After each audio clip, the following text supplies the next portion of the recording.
mendapatkan nasihat dari guru saya begini. Kalau dalam perang Uhud saja, di situ masih ada Rasulullah mengalami kekalahan yang disebabkan hanya satu saja mereka tidak ikut ajaran dan tidak ikut arahan Nabi, itu umat Islam mengalami kekalahan. Padahal di tengah-tengah mereka masih ada Nabi. Maka secara sunatullahnya kalau ada Nabi saja, tapi kalau kita tidak ikut pada apa yang diajarkan oleh Allah dan Rasulnya, kita akan kalah.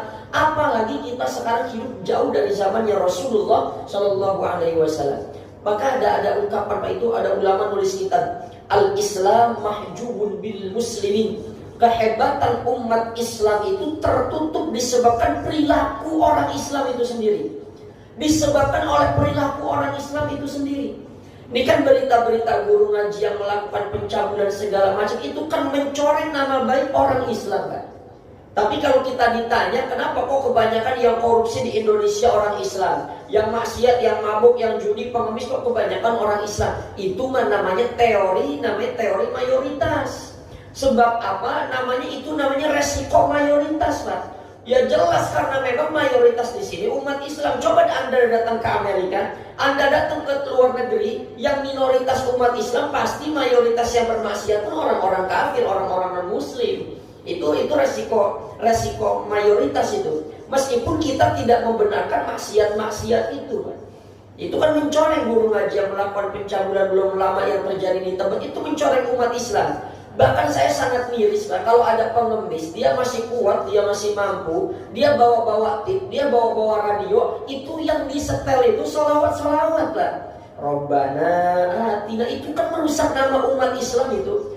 Kok bawa-bawa speaker, dia setel sholawat, lalu dia meminta-minta. Itu, Pak, maka saya nggak marah kalau ada orang non-muslim berkomentar cukupnya lekit. Oh begini ya ajaran Islam ternyata meminta-minta. Padahal yang mencoreng perilakunya, yang mencoreng umat Islam itu adalah perilaku orang Islam itu sendiri, Pak.